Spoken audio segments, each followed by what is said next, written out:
어린아이 같아야 할 이유라는 제목으로 함께 말씀을 나누도록 하겠습니다.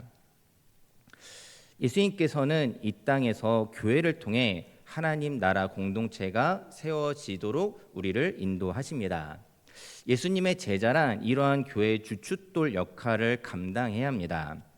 예수님은 이러한 비전을 실현하시기 위해서 제자들을 세우시고 또 훈련하십니다. 예수님께서 이 땅에 오셔서 12제자를 세우셨을 때도 이러한 비전으로 제자들을 세우시고 또 훈련하셨습니다. 그러나 하나님 나라를 오해한 제자들은 어떠했습니까? 마태복음 18장에 기록된 그들의 모습은 예수님의 비전과는 거리가 있어 보입니다. 오늘 본문인 마태복음 18장은 그때에라고 시작을 하고 있습니다. 이러한 시점을 기록함은 앞선 사건과 오늘 본문이 연관성을 가지고 있다라는 점을 시사합니다. 오늘 본문이 관련된 주요한 사건 중 하나는 우리가 변화산 사건으로 기억하는 그 장면입니다. 변화산에 예수님께서 제자 중 베드로, 야고보, 요한 세 사람만 데리고 가신 일을 통해 제자들은 마치 자신들 안에서 서열이 정해진 것만 같은 느낌을 받았습니다. 이를 두고 제자들은 자기들끼리 변론이 일어나게 됩니다. 그리고 이윽고 예수님께 가서 묻게 됩니다. 예수님, 천국에서는 누가 큰 자입니까? 라고 묻습니다. 제자들의 이러한 질문에 관해 예수님의 대답을 통해서 우리는 당시 제자들이 진정한 의미에서 예수님의 제자답지 못했다는 사실을 깨닫게 됩니다. 예수님의 대답을 통해서 진정한 예수님의 제자는 그렇다면 어떤 모습인지를 우리가 오늘 함께 나누어 보려고 합니다. 예수님이 말씀하시는 제자의 모습 첫 번째는 예수님의 제자란 돌이키는 사람입니다. 예수님은 제자들에게 3절에서 이렇게 말씀하십니다. 우리 3절 말씀을 다시 한번 보도록 하겠습니다. 3절 말씀 함께 읽겠습니다. 시작. 이르시되 진실로 너희에게 이르노니 너희가 돌이켜 어린아이들과 같이 되지 아니하면 결단코 천국에 들어가지 못하리라. 아멘. 돌이키라는 말은 생각을 바꾸라는 말로 잘못된 가치관을 버리라는 의미이기도 합니다. 잘못된 가치관을 버리고 새로운 가치관을 따라 살아가는 일까지를 예수님은 말씀하고 계십니다. 우리는 지속적으로 돌이킴이 필요한 존재입니다. 돌이킴을 흔히 우리가 180도 변해야 한다라는 말로 그러한 의미로 이해하다 보면은 간혹 이 돌이킴의 지속성에 관해서 놓치는 부분이 있지 않나 싶습니다. 이를테면 이런 거죠. 180도 돌이켰다가 다시 180도 돌이키면은 360도 제자리로 돌아오는 것이 아닌가라는 어떤 이미지를 우리가 갖곤 합니다. 하지만 이것은 돌이킴에 대한 은유이지 우리는 지속적으로 돌이킬 수 있는 존재가 되어야 한다는 사실입니다. 이 돌이킴이라는 것은 단지 변화만을 말하지 않습니다. 변화를 지속하며 성장하는 일까지를 예수님은 우리에게 말씀하고 계시다는 사실입니다. 우리가 운전을 하시는 분들은 잘 아시겠지만은 핸들을 가만히 잡고 있는다고 해서 차가 일직선으로만 가지는 않습니다. 차의 궤도라는 것은 왼쪽으로 조금씩 치우치기도 하고 오른쪽으로 조금씩 치우치기도 합니다. 운전자는 이 차가 올바르게 갈 수 있도록 계속해서 이 방향과 이 궤도를 지속적으로 수정하지 않으면은 차는 잘못된 길로 또는 차선을 넘어가는 일로 이어질 수 있다라는 것입니다. 우리의 삶도 마찬가지입니다. 내가 원하는 방향으로 온전히 가기 위해서는 계속해서 방향을 맞추어야 한다는 사실입니다. 성장이란 측면에서도 마찬가지입니다. 우리는 어느 순간 배우기를 멈추고 성장이 끝났다라고 단정 짓곤 합니다. 성경은 우리에게 성장의 기준을 무엇이라고 말씀합니까? 우리 에베소서 4장 13절 말씀을 함께 읽어보도록 하겠습니다. 함께 읽겠습니다. 시작. 우리가 다 하나님의 아들을 믿는 것과 아는 일에 하나가 되어 온전한 사람을 이루어 그리스도의 장성한 분량이 충만한 데까지 이르리니. 아멘. 하나님 앞에서 우리는 다 배운 존재도 아니고 다 큰 존재도 아니란 사실을 우리는 다시금 기억할 필요가 있습니다. 우리의 완성은 오직 하나님께 달렸으며 그 완성의 때는 내가 정하는 것이 아니라 그 졸업의 시기는 내가 정하는 것이 아니라 오직 하나님의 때에 정해진다는 사실을 우리가 기억하길 원합니다. 예수님께서 제자들을 향해 돌이키라는 말은 결국 예수님이 원하시는 모습, 곧 이 제자의 모습을 지속적으로 추구해 가라라는 의미입니다. 지금 어떤 한 가지만을 예수님께서 이것만 고치면 돼, 그러면 너희는 완성이야 라는 말씀을 하시는 것이 아니죠. 계속해서 예수님을 따라가면서 계속해서 나의 길이 올바르게 갈 수 있도록 우리가 관성대로 흘러가는 것이 아니라 그 관성을 거슬러서 말씀을 향해 예수님을 향해 나아가는 것, 그것이 바로 우리의 돌이킴인 줄 믿습니다.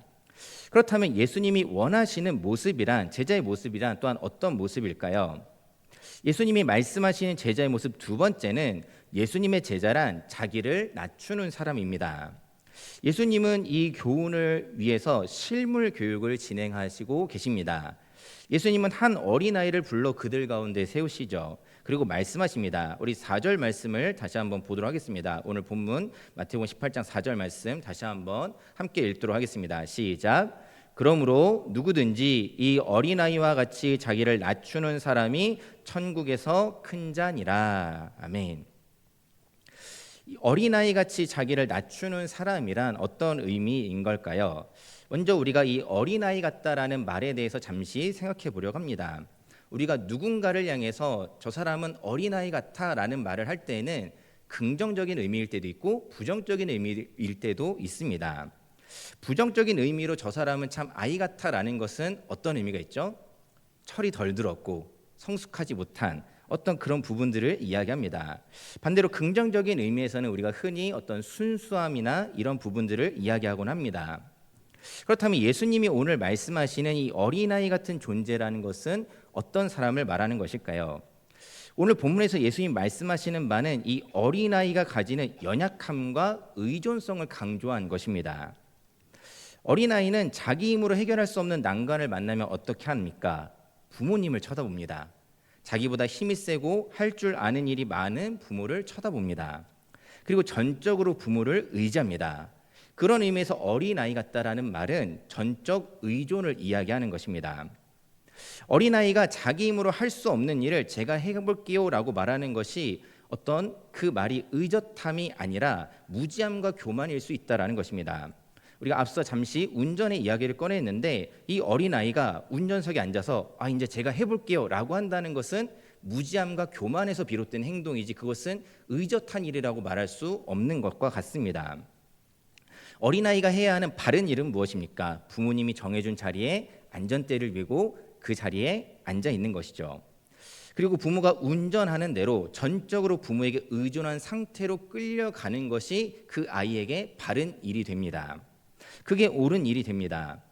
예수님은 말씀하고 계십니다. 어린아이들과 같이 되지 않으면 결단코 천국에 들어가지 못하리라 말씀하십니다. 제자들은 예수님께 묻기를 천국에서 누가 크니까? 라고 물었습니다. 그럼 그들에게 예수님은 누가 크냐를 따지기 이전에 천국에 들어갈 수 있으려면 우선 너희가 어린아이 같아야 한다라는 말씀을 들려주고 계십니다. 그럼으로써 그들의 질문이 얼마나 어리석은 질문인지를 짚어가시는 것이죠. 천국에 들어가기 위해서는 예수님만을 구원의 주로 영접하고 그분에게 우리 구원을 의탁해야 합니다. 우리 구원의 문제에 관해서는 우리가 예수님 제가 이 부분만은 제가 해보겠습니다. 예수님 이 부분은 저도 이제 좀 큰 것 같으니 제가 어떻게 좀 해보겠습니다 라고 말할 수 없는 것입니다. 오히려 그것은 주님 앞에 무지함과 교만이 된다는 것입니다. 오늘 우리가 이 어린아이 같은 모습으로 주님의 그 구원을 바라볼 수 있어야 할 줄 믿습니다. 내가 해결할 수 있다는, 내가 이미 충분히 성장했다는 어떤 착각에 빠지는 것이 아니라 주님만을 전적으로 의존하는 겸손이 우리에게 필요함을 기억하시기를 바랍니다. 우리가 이처럼 겸손하기 위해서는 하나님 앞에 서야 합니다. 예수님이 달리신 그 십자가 앞에 우리는 서야 합니다. 모든 것을 아시는 하나님 앞에서 내 무지함을 깨닫고 내 죄를 짊어지고 십자가에 매달리신 주님 앞에서 우리의 모든 교만을 내려놓아야 할 줄 믿습니다. 그럴 때 우리는 어린아이처럼 전적으로 하나님만을 의존하는 그 겸손에 다다를 수 있게 될 줄 믿습니다. 그렇다면 이러한 겸손으로 우리는 공동체 안에서 어떻게 살아가야 할까요? 예수님이 말씀하시는 제자의 모습 세 번째는 예수님의 제자란 작은 자를 영접하는 사람입니다.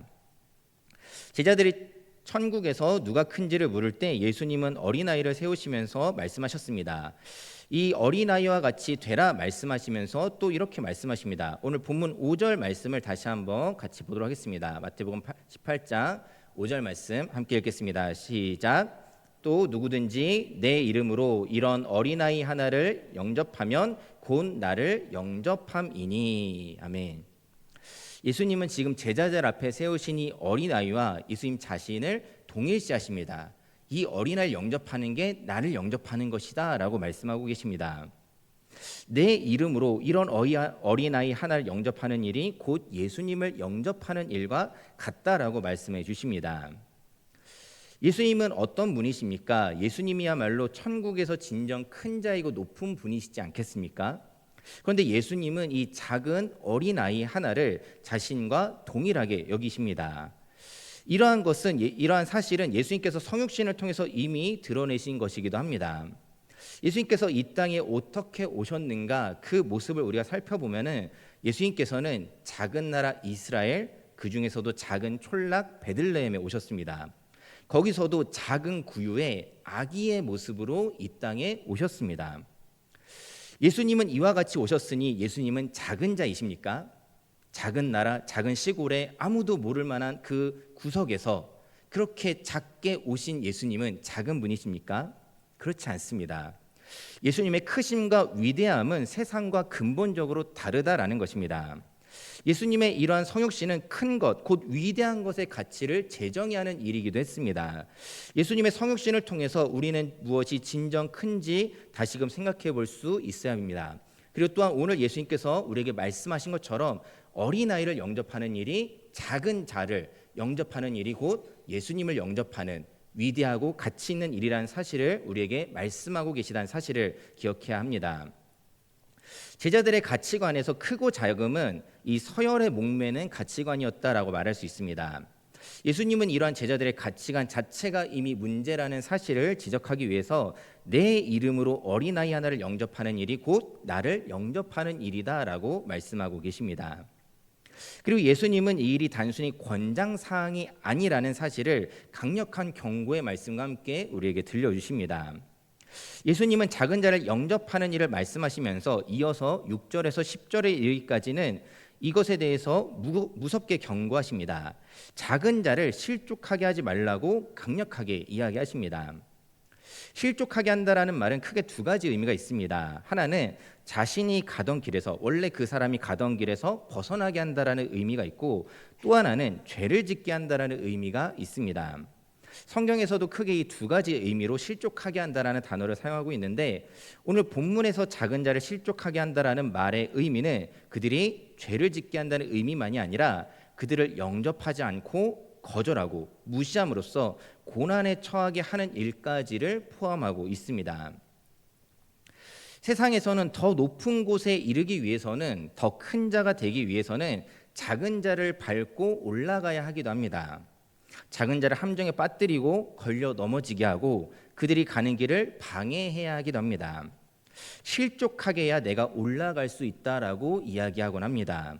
하지만 하나님 나라는 그렇지 않습니다. 예수님은 천국은 그렇지 않다라고 말씀하고 계십니다.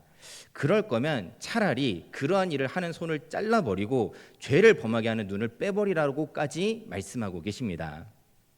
오늘 10절에서는 이렇게 말씀하고 계십니다. 삼가 이 작은 자 중에 하나도 업신여기지 말라. 너희에게 말하노니 그들의 천사들이 하늘에서 하늘에 계신 내 아버지의 얼굴을 항상 배움느니라.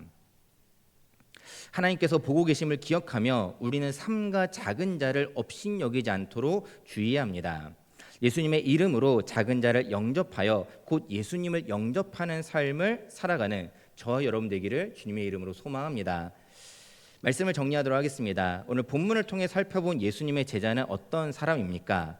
돌이켜 어린아이같이 자신을 낮추며 작은 자를 예수님의 이름으로 영접하는 사람입니다. 그리고 이러한 제자들을 통해서 예수님의 제자된 교회를 통해서 이 땅에 그렇게 하나님 나라를 세워 가십니다.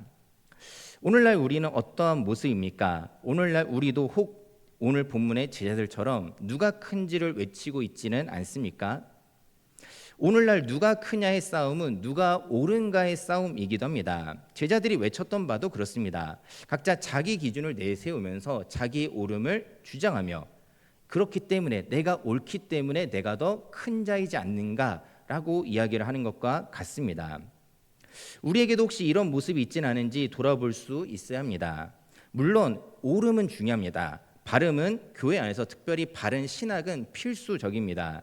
그러나 그 옳음과 발음을 내가 알고 가지고 있다고 한다면은 우리는 지금 그것으로 무엇을 하고 있습니까? 혹시 조금 거치게 표현하자면은 그 옳음과 발음으로 기껏 한다고 하는 일이 누군가를 판단하는 일이라면은 진정 옳고 바른 일이라고 말할 수 있겠습니까? 제자들이 외쳤던 옳음은 공동체 안에서 갈등과 분열의 씨앗이 되었습니다. 우리의 옳음은 제자의 발음은 하나님 나라를 이루어가며 있는 줄 믿습니다.